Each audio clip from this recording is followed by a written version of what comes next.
آئیے ہم آج آپ کو تاریخ کی دو پرسرار خواتین کے بارے میں بتاتے ہیں، بابوشکا لیڈی اور بابا وانگا۔ بابوشکا لیڈی ایک پرسرار عورت کا ایسا راز جو کبھی حل نہ ہوا۔ 1950 اور 60 کی دہائی کا امریکہ، جہاں ایک کے بعد ایک سازش، جنگ اور سیاسی قتل عوام کو ہلا کر رکھ دیتے تھے، اور پھر آتا ہے 22 نومبر 1963 کا دن، جب دنیا نے امریکی صدر جان ایف کینیڈی کو دن دہاڑے قتل ہوتے دیکھا۔ لیکن ان ہنگاموں کے درمیان ایک پرسرار عورت کی موجودگی نے اس قتل کو ایک ناقابل حل معمہ بنا دیا۔ یہ عورت کوئی عام تماشائی نہ تھی، بلکہ کیمرہ اٹھائے پرسکون انداز میں ہر لمحہ ریکارڈنگ کر رہی تھی۔ اسے دنیا نے بابوشکا لیڈی کا نام دیا، کیونکہ وہ روسی خواتین کی طرح سر پر رومال باندھے ہوئے تھی۔ سوال یہ ہے کہ آخر یہ عورت تھی کون؟ کیا وہ صرف ایک عام سیاح تھی، یا CIA، KGB یا کسی اور خفیہ ایجنسی کی ایجنٹ؟ پولیس نے بہت کوشش کی کہ وہ اس خاتون کو ڈھونڈ سکے، لیکن وہ عورت کبھی شناخت نہ ہو سکی۔ نہ اس کی کوئی ویڈیو منظر عام پر آئی، نہ اس کا کوئی بیان۔ کچھ لوگوں نے دعویٰ کیا کہ وہ بیورلی اولیور نامی ایک خاتون تھیں، لیکن ان کے دعوے میں تضاد تھا۔ کچھ نظریہ ساز کہتے ہیں کہ بابوشکا لیڈی وہ واحد شخص تھی جس کے پاس صدر کے قتل کے اصل لمحے کی مکمل ویڈیو تھی، ایک ایسی ویڈیو جو دنیا کو اصل قاتل کے چہرے سے پردہ اٹھا سکتی تھی۔ لیکن افسوس، وہ ویڈیو بھی غائب ہے اور وہ خاتون بھی۔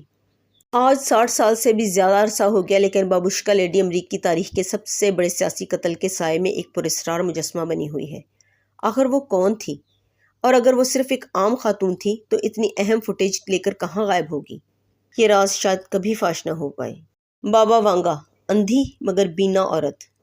بلغاریہ کے پہاڑوں میں ایک غریب گھرانے میں 1911 میں پیدا ہونے والی بچی وینجلیا پینڈووا گوشترووا، جو بعد میں بابا وانگا کہلائی۔ بچپن میں ایک طوفان کے دوران وہ آنکھوں کی بینائی سے محروم ہو گئی، لیکن دعویٰ کیا جاتا ہے کہ بینائی کھونے کے بعد اسے غیبی بصیرت حاصل ہو گئی۔ بابا وانگا کا کہنا تھا کہ اسے روحیں آ کر بتاتی ہیں کہ دنیا میں کیا ہونے والا ہے۔ لوگ اس کے پاس دور دور سے آتے، بیماریاں، جنگیں، حادثات، اور حیران کن طور پر اس کی گئی پیشگوئیاں درست ثابت ہوتیں۔ اس نے دعویٰ کیا تھا کہ 2001 میں امریکہ میں دہشت گرد حملے ہوں گے، اور واقعی 9/11 ہو گیا۔ اس نے کہا تھا کہ سونامی ایشیا کو بہا لے جائے گا، اور 2004 کا انڈونیشیا سونامی آیا۔ اس نے کہا کہ روس ایک بار پھر عالمی طاقت بنے گا، اور یہاں تک کہ اس نے اپنے مرنے کے سال کی بھی پیشگوئی کی۔ اس کی پیشگوئیاں اتنی حیران کن تھیں کہ کئی لوگ اسے شیطانی طاقتوں سے جوڑتے تھے تو کئی اسے ولیہ مانتے تھے۔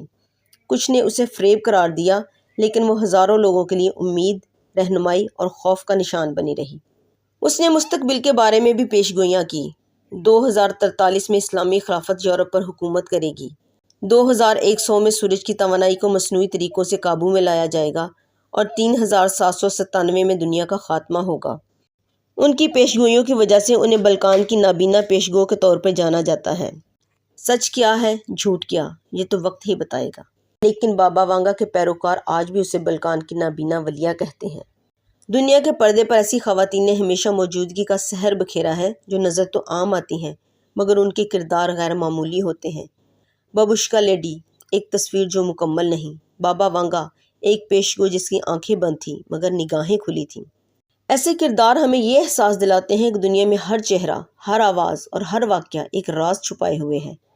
سوال صرف یہ ہے کہ ہم کتنا دیکھنے، سننے اور سمجھنے کے لیے تیار ہیں۔ ایسی مزید ویڈیوز دیکھنے کے لیے ہمارے چینل کو سبسکرائب کریں تاکہ ہماری نئی ویڈیوز کی نوٹیفیکیشن آپ کو بروقت ملتے رہیں۔ ملتے ہیں پھر کسی نئی ویڈیو کے ساتھ، تب تک کے لیے اللہ نگہبان۔